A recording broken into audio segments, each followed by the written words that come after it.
आज के वीडियो में मैं आपको 5 ऐसे कारण बताऊंगी जिनकी वजह से आपकी स्पोकन इंग्लिश इंप्रूव नहीं हो रही है। इस वीडियो को एंड तक ज़रूर देखिएगा क्योंकि इस वीडियो के थ्रू आपको 3 चीज़ें पता चलेंगी। पहली, ऑफ कोर्स आपको ये पता चलेगा कि आप क्या क्या गलतियां कर रहे हैं।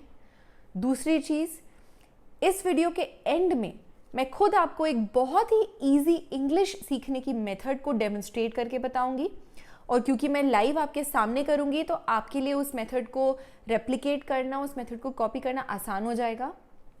और तीसरी चीज़ कि आज के वीडियो में मैं आपको एक बहुत ही फन सा होमवर्क दूंगी और आप नेक्स्ट वीडियो देखने से पहले और ज़्यादा प्रिपेयर्ड हो जाएंगे। So the first mistake, 90% of the लोग ये गलती करते हैं कि इंग्लिश सीखने को सिर्फ बुक्स पढ़ने या यूट्यूब के वीडियोस देखने तक ही सीमित रखते हैं और झिझकते हैं प्रैक्टिस करने से। बहुत ज़्यादा शर्माते हैं, डरते हैं, एम्बैरेस्ड फील करते हैं कि हम अगर इंग्लिश प्रैक्टिस करेंगे किसी के सामने और टूटी फूटी अंग्रेज़ी बोलेंगे तो लोग हमारा मजाक उड़ाएंगे। अगर आप उनमें से हैं तो अपने अंदर ये कॉन्फिडेंस रखिए कि अगर आप इवन 1% रोज़ इम्प्रूव करेंगे तो जो लोग आप पे हंस रहे हैं, आप 6 महीने बाद, 3 महीने बाद उनसे कहीं ज़्यादा आगे पहुंच चुके होंगे।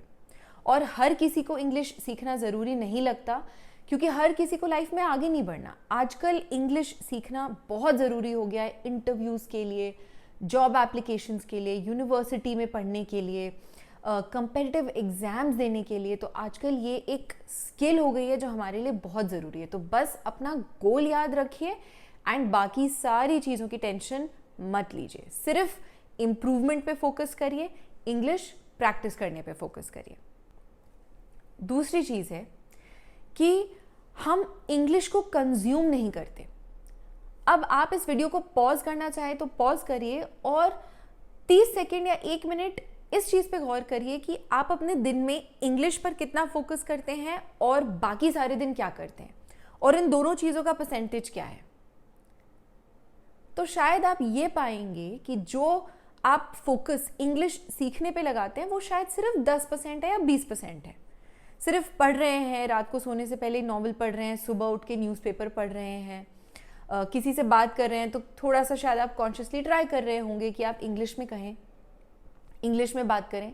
लेकिन बाकी जो आपका 80-90% ऑफ द डे जो आपका बाकी रह जाता है, उसमें जो आप बचे हुए काम कर रहे हैं, वहाँ आप इंग्लिश सीखने, बोलने, सुनने और ऑब्जर्व करने पर फोकस नहीं कर रहे। अब अगर आपने सोचा है ठीक से तो आपने खुद ही देखा होगा कि आप बाकी % ऑफ द टाइम क्या करते हैं। टीवी देखते हैं, नेटफ्लिक्स देखते हैं, अमेज़ॉन देखते हैं, कुछ भी आप अपने लैपटॉप पर कंज्यूम करते हैं, वीडियोस के फॉर्म में, ऑडियो के फॉर्म में, शायद रेडियो सुनते होंगे। जो भी चीज़ आप करें, क्या वो इंग्लिश में है?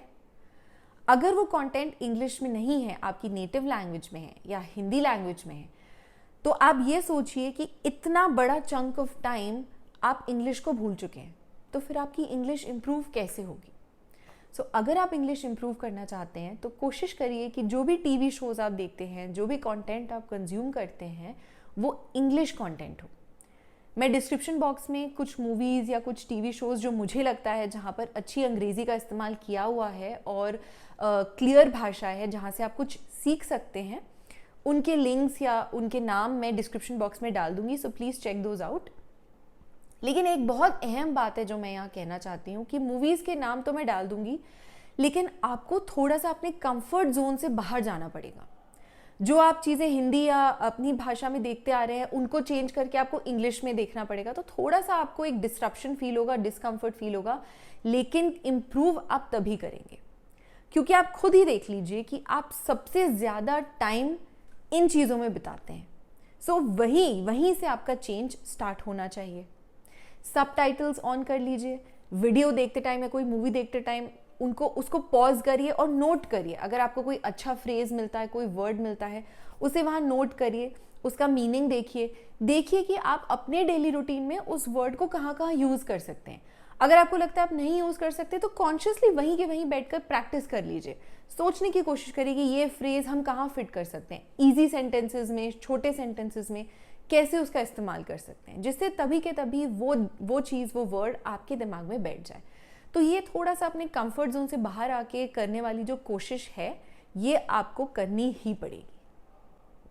तीसरी चीज़ ये है कि आप प्रैक्टिस भी करते हैं, कॉन्फिडेंट हैं, आप कंज्यूम भी शायद इंग्लिश कंटेंट कर रहे हैं, लेकिन आप अपनी गलतियां एनालाइज नहीं कर रहे, उन गलतियों को सुधार नहीं रहे। अगली बार शायद एक दो बार ये गलती रिपीट कर दी, लेकिन अगली बार हम कॉन्शियस एफर्ट करेंगे कि हम THERE की जगह THEIR ना लिख दें, या योर की जगह योर ना लिख दें। तो जब तक आप ये छोटी छोटी गलतियां पॉइंट आउट नहीं करेंगे और सुधारेंगे नहीं, तब तक आप प्रोग्रेस नहीं करेंगे। स्टार्ट करिए बेसिक ग्रामर पे काम करना। और यही मेरा अगला सजेशन है कि हमें शायद ऐसा लगता है कि स्पोकन इंग्लिश के लिए ग्रामर ज़रूरी नहीं है, लेकिन हमको उतनी थोड़ी बहुत बेसिक ग्रामर तो सीखनी ही पड़ेगी। आपको अपने ए एंड द सीखना पड़ेगा, ऑन, इन और एट का आप कहाँ कहाँ सही यूज़ करते हैं, कहाँ गलत यूज़ करते हैं, वो देखना पड़ेगा। फॉर एग्जाम्पल, कई बार हम बोलते हैं कि I am sitting in the chair, I am sitting on the chair. A and the और वाउल्स के साथ हम बहुत गलतियाँ करते हैं। An and, a pencil, the universe. So ये बेसिक ग्रामर रूल्स हैं जो आप जितने लेवल की इंग्लिश अभी बोल पाते हैं, आप उतने लेवल की ग्रामर धीरे धीरे सीखते जाइए। एंड इसके लिए मैं आपको 2 बुक्स सजेस्ट कर सकती हूँ, एक वर्ड पावर मेड इजी और दूसरी रेन एंड मार्टिन। ये दोनों बहुत ही बेसिक इंग्लिश की बुक्स हैं। प्लीज़ इन बुक्स में इन्वेस्ट करिए। मैं इनके लिंक्स भी, जहाँ से आप जाकर ये बुक्स खरीद सकते हैं, मैं उनके लिंक्स भी अपने डिस्क्रिप्शन बॉक्स में यहाँ इंक्लूड करूँगी।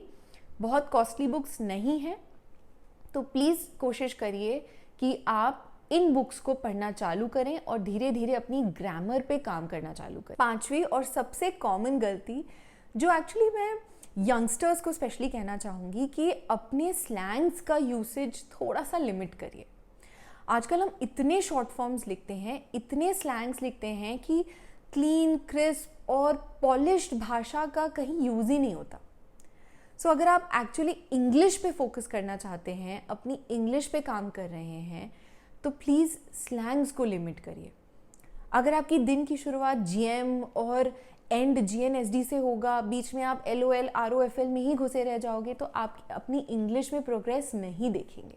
और ये एक मौका भी है, व्हाट्सएप मैसेजेस हो गए, टेक्स्ट मैसेजेस हो गए, ये एक मौका भी है कि जहाँ आपने जो सीखा आप उसे यूज़ कर सकते हैं, आप तुरंत उसे अपनी लैंग्वेज का एक पार्ट बना सकते हैं। जितना ज़्यादा आप लिखेंगे और बोलेंगे, उतना ज़्यादा वो वर्ड्स, वो सेंटेंसेस आपके दिमाग में बैठ जाएंगे। लेकिन अगर आप स्लैंग्स ही यूज़ करेंगे, तो फिर एक्चुअल वर्ड्स जो आपने सीखे हैं वो यूज़ करने का आपको मौका नहीं मिलेगा। और जैसे हम देखते हैं ना, कुछ लोगों की लैंग्वेज होती है कि hi, you good? Yes, I fine. Where you go? I go to the market. So आपकी भाषा भी सिर्फ इतनी ही रह जाएगी। ये सभी जो मैंने बोले ये इंग्लिश वर्ड्स ही हैं, लेकिन were they correct words? No, they were not the correct words and they had a lot of grammar mistakes. Okay, now comes the relay method, जिसके बारे में मैंने वीडियो के शुरुआत में बात की थी।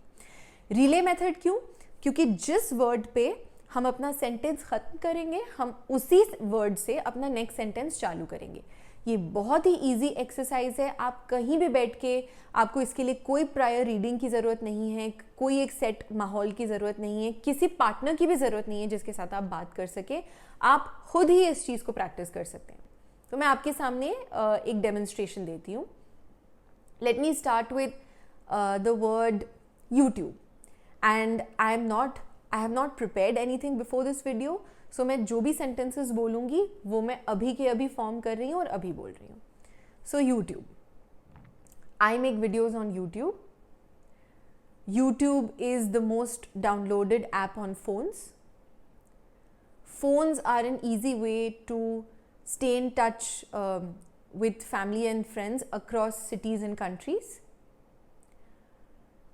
Country with the maximum population is China. China is India's neighbor. My neighbor has a big mango tree in her house. Her house is painted in yellow and white color. सो आपने ये देखा कि YouTube से शुरू होकर और हमने कहाँ ख़त्म किया, कलर पे। सो ये जो मेथड है, रिले मेथड, ये आपको छोटे सेंटेंसेस बनाने में और सेंटेंसेस को फास्ट फॉर्म करने में, फास्ट फॉर्मेशनल सेंटेंसेस में आपकी बहुत हेल्प करेगी। और इसके साथ साथ ही आपकी इमेजिनेशन पावर, आपकी थिंकिंग एबिलिटी, इंग्लिश में सोच पाने की एबिलिटी और ज़्यादा शार्पन हो जाएगी। तो जितना ज़्यादा आप कोशिश कर सकते हैं उतना ज़्यादा रिले मेथड को प्रैक्टिस करिए, धीरे धीरे और अच्छे वर्ड्स को इंक्लूड करिए। जैसे जैसे आपकी वोकैबुलरी बढ़ती जाएगी और ज़्यादा इसको अपनी प्रैक्टिस में लाइए। कहीं पे भी दिन में कितनी भी बार आप इसे प्रैक्टिस कर सकते हैं। और अब आती है आपके होमवर्क की बारी। हम बहुत सारे इंग्लिश लेसन्स देख चुके हैं, तो अब आपके लिए ये होमवर्क है कि आज आपने अभी तक अगर ये वीडियो यहाँ तक देख लिया है तो आपने ऑलमोस्ट पूरा वीडियो देख लिया है। जैसे ही आप इस वीडियो को बंद करते हैं, आपको 5 से 6 सेंटेंसेस इस वीडियो के बारे में बोलने हैं। मैं आपको हिंट्स दे देती हूँ। आप किन टॉपिक्स पे बोल सकते हैं इस वीडियो में, कि आपने क्या टॉपिक सुना, वो टॉपिक आपको क्यों पसंद है, इस वीडियो में कौन बात कर रहा था, ये टॉपिक आपको कहाँ कहाँ इंग्लिश बोलना आपको कहाँ कहाँ हेल्प कर सकता है। मैंने बस आपको हिंट्स दी हैं। सो ये आपका होमवर्क है और आप मुझे कमेंट सेक्शन में ये बताएंगे कि आपने ये होमवर्क किया कि नहीं और आपको ये होमवर्क करने में मज़ा आया कि नहीं। ये भी और रिले मेथड भी प्रैक्टिस करिए एंड मुझे कमेंट सेक्शन में ज़रूर बताइए कि आपको कैसा लगा।